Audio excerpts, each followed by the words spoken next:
Assalamualaikum warahmatullahi wabarakatuh. A'udzubillahi minasyaitonir rajim. Bismillahirrahmanirrahim. Alhamdulillahil qadim. Walaula fadlullahi 'alaikum wa rahmatuhu ma zakara minkum min ahadin abada. Asyhadu an la ilaha illallah wahdahu la syarika lah wa asyhadu anna Muhammadan abduhu wa rasuluh. Allahumma shalli ala sayyidina Muhammadin abdika wa rasulika nabiyil ummi wa ala alihi wa sahbihi wa barik wasallam. Allahumma nawwir qulubana bi nuri hidayatika kama nawwartal ardha bi nuri syamsika abadan abada birahmatika ya arhamar rahimin. Tuan-tuan dan puan yang dirahmati sekalian, alhamdulillah malam ini kita dikurniakan oleh Allah satu kesempatan yang sebaik-baiknya, yaitu untuk hadir dalam majlis ilmu ini. Mudah-mudahan Allah kurniakan kita taufik dan hidayahnya. Allah kurniakan kita ilmu dan kefahaman, amalan sebaik-baik amalan, mati dalam sebaik-baik kematian. Kuliah pada bulan lepas hari Khamis malam Jumaat adalah berkait dengan bagaimana Allah menerima amal kita. Sebelum kita membaca dan memahami satu hikmah lain,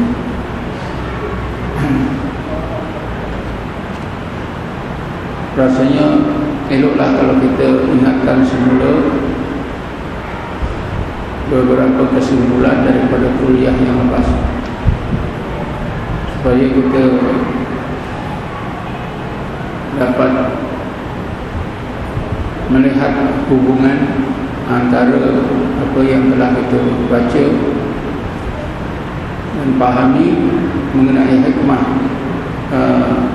pada bulan lepas dan hikmah yang kita akan baca pada malam ini. Hikmah yang kita baca pada bulan lepas ialah berkenaan dengan as-sitru. Allah tutupi, Allah jaga, Allah pelihara. Memang Allah Subhanahu wa taala Maha Pengasih dan Maha Pemurah.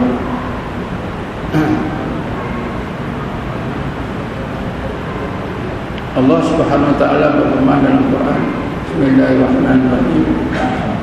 Ar-Rahmanu 'ala 'arsy istawa. Allah yang sifat Ar-Rahman itu telah melimpahkan rahmatnya ke seluruh kejadian yang kecil yang besar, bermula daripada arasnya. Jadi apabila Allah SWT melimpahkan rahmatnya ke seluruh kejadiannya, maka seluruh kejadiannya akan dapat rahmat daripada Allah Subhanahu wa taala. Bagaimanapun rahmat yang diterima oleh orang-orang yang beriman ada sesuatu yang istimewa yang Allah tidak kurnia kepada mereka yang tidak beriman. Jadi rahmat Allah ini dan nikmatnya tidak terhingga, tidak terkira, tidak terbilang banyaknya. Jadi di antara nikmat-nikmat rahmat dan berbagai rahmat yang Allah kurniakan kepada kita ialah amalan.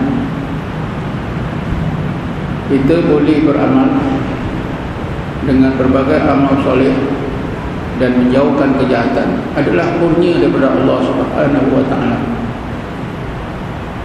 Kemudian apabila kita beramal, maka tentulah kita mengharapkan amalan kita itu diterima oleh Allah Subhanahu wa taala. Tapi apabila Allah nak terima, amalan kita ini tak sempurna. Bila tak sempurna, maka Allah tidak boleh menerimanya. Kerana itulah maka Allah Subhanahu wa taala tutupi berbagai kekurangan, berbagai kecacatan dalam amalan kita tadi. Bila ditutupi sebaik-baiknya, maka amalan kita yang banyak cacat celanya tadi nampak elok, sempurna. Barulah Allah SWT terima. Jadi dalam amalan ini tuan-tuan, sekurang-kurangnya ada dua perkara penting yang perlu kita ingat, iaitu amalan itu sendiri adalah kurnia daripada Allah. Orang-orang yang hampir kepada Allah, bila mereka beramal, mereka merasa amalan yang mereka amalkan itu datangnya langsung daripada Allah, direct daripada Allah, mengalir kepada dirinya. Sebagai contoh, bila mereka sembahyang atau bila mereka puasa atau apa saja amalan yang mereka lakukan, mereka rasa sembahyang yang mereka lakukan itu datangnya secara langsung daripada lautan rahsia-rahsia Allah Subhanahu wa taala kepada dirinya. Dirinya hanya menerima saja, menerima saja amalan itu, sehingga terasa dirinya tidak ada daya, tak ada kekuatan, tidak ada kehendak. Kerana seluruh rahsia amalan yang dilakukan itu datangnya daripada Allah, rahsia daripada Allah Subhanahu wa taala. Jadi orang yang merasakan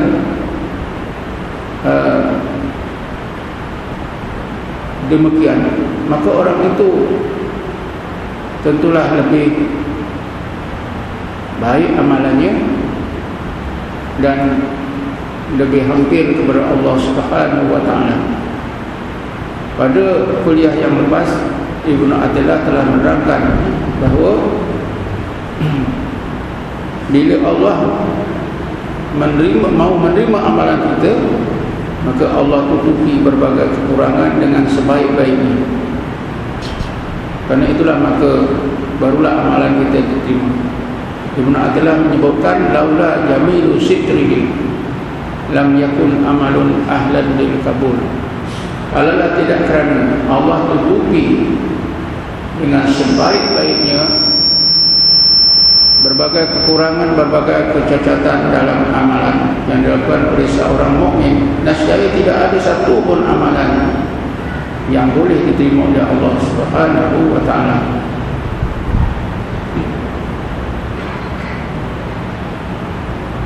Kesimpulan lain yang perlu kita ingatkan ialah macam mana pun seseorang mukmin itu hampir kepada Allah, menjadi hamba Allah yang sebenar, bila mereka ini beramal, amal mereka ada saja kekurangannya.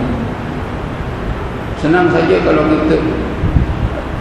kita mau meyakinkan diri kita bahawa manusia yang beriman, buat mana pun iman mereka, hampir macam mana pun kedudukan mereka di sisi Allah, menjadi hamba Allah yang sebenar-benar, memang tidak boleh beramal dengan amalan yang sempurna 100%.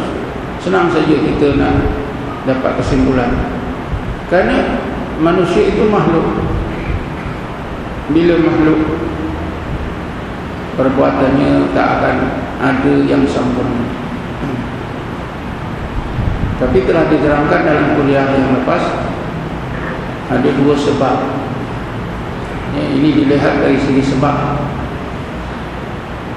Ibnu Ajibah menerangkan mengapa manusia bila beramal tidak boleh sempurna. 100% bulat, tidak ada cacat celanya. Karena kata Ibnu Alibah ada dua sebab. Sebab yang pertama, untuk mendapatkan amalan yang sempurna sangat sukar. Amalan yang sempurna sangat sukar dicapai sebab syaratnya ada tiga. Ketiga-tiga syarat ni susah nak dipenuhi. Yang pertama, orang yang beramal itu hatinya mesti bersifat ikhlas. Untuk mendapat hati yang ikhlas daripada Allah, mesti melalui dua peringkat. Seorang mukmin itu mesti sudah menjadi hamba Allah, kemudian dikasihi, dicintai oleh Allah Subhanahu wa taala. Barulah hati mukmin seperti ini dibentuk oleh Allah menjadi hati yang ikhlas. Yang kedua, syarat yang kedua ialah orang yang beramal itu mestilah hatinya benar-benar tenggelam mengingati Allah Subhanahu wa taala.